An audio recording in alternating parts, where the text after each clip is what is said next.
And our discussion topic for this week is on the finality of loss in video games, which actually I was poking around on the True Gaming subreddit, and this is a post started up by the user's name was Turban Cowboy. Mm-hmm.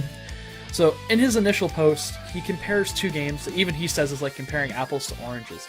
He compares FIFA to Witcher 3, and when it comes to loss in either of those games. He was talking about how in FIFA, like, you work an entire season working really hard to get to the finals just to lose in the semifinals, and you have to start completely over. So when you actually finally get to the finals, and especially when you win the finals, like, it's a really, really fulfilling feeling. It's like, yes, I did it, finally.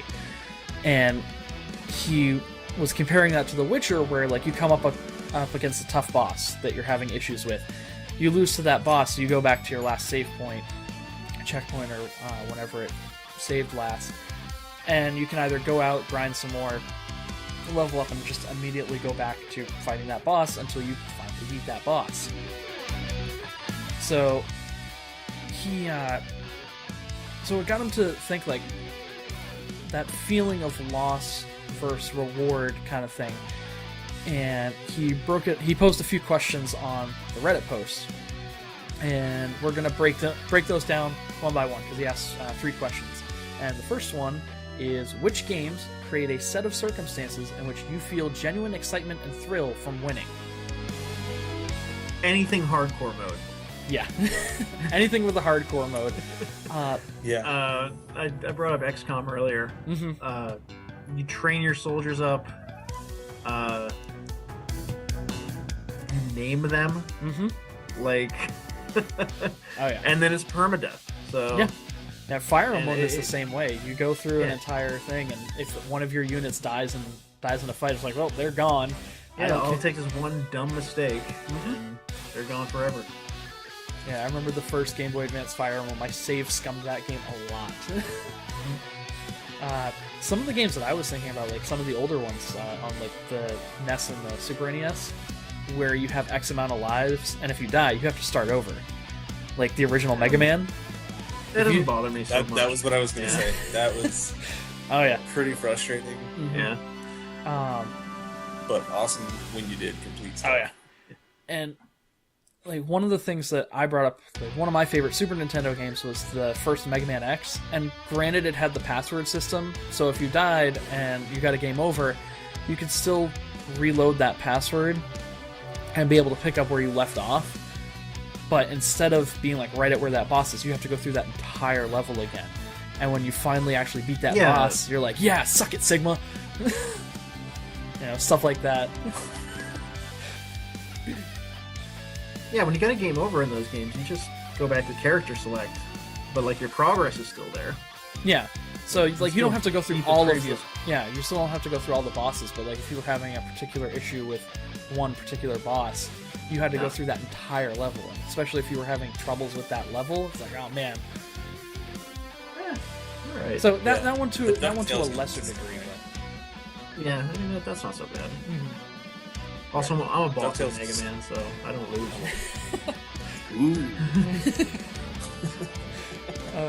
I still make fun of my brother-in-law every chance I get. He couldn't beat Chill Penguin in Mega Man X. God, it was terrible. I watched him do it. It was so bad. Speaking of old gen games that really gave you that gratification, if you guys played Mike Tyson's Punch Out, you had to learn every guy's method. You had to learn the pattern. Hard, once you did, it's like yes, and then of course Tyson. But when you did it, you jumped out of your seat. You were so happy to have beat Tyson. I don't think I ever beat Tyson. I don't remember beating Tyson either. Though I just remembered another one that you gotta pace yourself for that fight though. You gotta like memorize his moves. It's a long fight. A regular NES game original NES game that I never beat, but I felt that way when I beat the first level, Ghosts and Goblins. Oh man, that was super hardcore. Yeah. Beat that first level, I'm like, yes. Oh man, you rented that when I was a kid because you could do that back then. Yeah. And we played it, and I'm like, this is too hard. I don't like this game. Mm-hmm. And then years back, probably just a few years ago, I went back and played it again. I'm like, this is still really hard, but I get it now. I'm a little older and I can enjoy the difficulty of it. So the second question that he posed was, what games handle death or loss in meaningful ways to you and how? So we kind of went over that a little bit. But like Greg mentioned, hardcore mode. Diablo, and I think all of the Diablos have it. I haven't played all of them, but they have that mechanic of hardcore mode. You start up your character and you have one life. If you die, that's it. Like I haven't. All it takes is one dumb mistake. Mm-hmm. Oh yeah. There was, I think, my first experience with hardcore mode in Diablo 3. I was playing my Demon Hunter, and I went and I didn't realize how big a mob of enemies was, and my health was getting low. I was running out of potions. I was like, okay, well, I'm gonna get out of here, and I go and I roll right into another mob and just immediately get mowed down. I was like, son of a. So I had to start from the beginning. I didn't get very far. I think I was only like level 18 or 19, but still, like, I've seen people who have level 70 characters and they're going through and they're just grinding for gear, and then one wrong move and boom, they have to start from level 1 again. Yeah, I don't know if you guys ever play XCOM, but it's got sort of like the fog of war thing going on, like outside your character's field of view. So if you're not careful, enemies can flank you. Oh yeah. And all it takes is for like one guy to get separated just a little bit too far away from the main group, and they'll take out your badass soldier that you've been working on. Oh yeah. And that's it. Yeah, it really makes you tackle each encounter a bit differently. It makes you second guess yourself and be like, can I do that? Yeah. Maybe. But if not, is there a way that I can get out of here in case things start to crap out on me? I've seen people do that with Pokemon. They go through and they do what's called the Nuzlocke challenge, and there's 3 rules when you play it. The first rule is you can only catch the first Pokemon you come across in each new area you explore. Okay. So if like 3 areas in a row have Caterpie and the first Pokemon you come across is Caterpie, you have to catch Caterpie, and you end up with like 3 of them. Number 2, if one of your Pokemon faints, you have to release it because it's technically dead. You can't revive them or anything like that. So you go through an entire playthrough, and like this one Pokemon that you have that's been super awesome and just wiping out bad guys, one wrong move, somebody goes and like has a Voltorb that self-destructs and takes out your best Pokemon. It's like, well, that one's gone forever. And it also makes you nickname everything, so you have that emotional connection. It's like, I named this guy. No. Like, oh man, I have not actually done that, but at some point I kind of want to, just because like, that's rough. Yeah.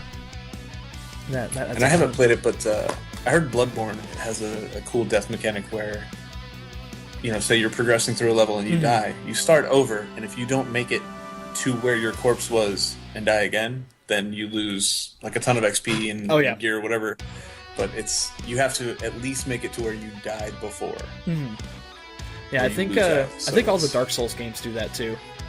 I haven't really played with them a whole lot, but yeah, it's if you die, you from the last time you were at like a campfire, all of that experience that you gained gets dropped in that one area, and you have to make your way back there. And if you die again, you lose that forever. It's just gone. Yeah. So you have to go out and grind all that experience again. And then the third question that he posed is, what would you like to see in games that can create this sense for you more often? Because, like, Greg, you were talking XCOM, like, you have that hardcore mode when you get to a really tough fight, and it's just like, yes, I made it through it, and none of my guys died. That's amazing! So, like... yeah, it feels good when everything goes right. Well, yeah. The 300 times before that when you fail, not so good. We don't talk about those, though. Yeah. Fun story. Playing Ark Survival earlier this week. Okay. I take my pterodactyl up to the volcano, because that's where all the metal is. Which one? Turbodactyl or Pterodactyl? Pterodactyl. Turbodactyl's dead. Oh, no. But I take pterodactyl up to the volcano, and I mine a bunch of metal and stuff. And I'm flying back when I noticed that my my hunger bar is getting low. Oh, so no. I've got meat. Hot. You have to press right bumper, or left bumper, Y. That's what I have it set to. Because if you press the left bumper, that opens up your second hotkey bar. Yeah. So left bumper, Y. Except for whatever reason, it didn't register me pushing the left bumper, and I just pressed Y, which is the dismount button. So I jumped from the top of the volcano off my pterodactyl in mid-flight, dropped to my death. Oh no. And couldn't recover my body, couldn't find it. And I guess the loss in this scenario is I had a pump shotgun. Oh man. And about 100 pounds of metal on my corpse. That was a bit upsetting. Yeah. Oh man. Yeah. Yeah, I mean, as much of a pain as the hardcore mechanic is, I would like to see more RPGs that have that. Like, it adds replayability to it. It's like, okay, I've beaten this before, like, I want to add that extra challenge. And, you know, go through and play it as hardcore. So, like, maybe you're playing Final Fantasy VII, except that, like, all of those battles that you have to lose, obviously those don't count because you can't win those ones. But like you're in a random encounter and it's like, oh, I completely forgot to heal. Oh no, there goes my entire team. Crap. And then you have to start over. That would be horrifying because I've dumped hours and hours and hours into that game. And like, I thought about doing that with Destiny at one point. I was getting a little burnout on just having to run the same thing. I was like, well, maybe I'll play a character as hardcore. If I die, well, that's it. Done. And then start over, but yeah, never got around to it. Yeah, don't play the Kingsfall raid if you're doing that. Yeah, no, I'm good. You have to wipe so many times, you know, especially the Oryx fight. It's one of those things, the first time I beat Oryx, I had probably fought him for about 15 or 20 hours, separate sessions, before I finally beat him once. And that was super exhilarating. Yeah. But it's one of those things where if one person messes up, everyone has to wipe and you start all over. Well, it doesn't help when it bugs out on you, too. Like, oh, hey, this is, this just glitched. Ah, crap. Yeah. Yeah. So I think that's going to put a fork in this discussion. Okay. So, yeah. Hardcore mechanics, they're really rewarding, but at the same time, they can be super frustrating. So. They are, but I mean, they're for the hardcore. You know? Yeah, they are. You know, you don't have to play it hardcore. You just don't get the emblem or the trophy or whatever. You know, you don't get that gamer score. But it's super rewarding when you can say, you know, I 100%ed that game. I did it on the hardest setting, on the most hardcore way, and I'm a badass at it. You know, like. Yeah. Yeah, I've played all the Gears on Insane because I love those games, and you know, I played a lot of the Call of Duties on whatever the hardest setting is on that, and you know, some of those are just ridiculous. But yeah, I wanted to do it. I've beaten Mass Effect 1 and 2 on Insanity. I haven't gotten through 3 yet, but 1 was only frustrating because there were times where I would go kill an enemy and then they'd just get back up and their health would be full because the game glitched out and didn't realize that I had killed them. Only really, really sucked when it was like a Krogan warlord and he just got up and charged me and just done. Yeah. Playing on those hardest difficulties, like especially having achievements and stuff out there to show like, yes, I did do this. Here's proof. Because back in like the NES days, all people could do is just like, take my word, I beat Mega Man. Or yeah, it's true. You had no way to show it. Yeah, unless you had somebody come over, just like, hold on, let me just run through this.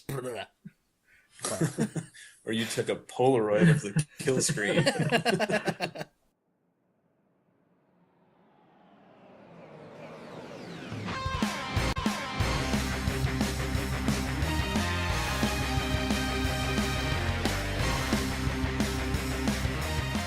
Thanks for watching. Make sure to like and subscribe. If you'd like to see more video versions of our podcast discussion topics, or any other videos you'd like to see, let me know in the comments below. Be sure to follow us on Twitter at geek_hype and Dub at dubheadgaming. Also, check out our website at thegeekhype.com. Until next time, sayonara.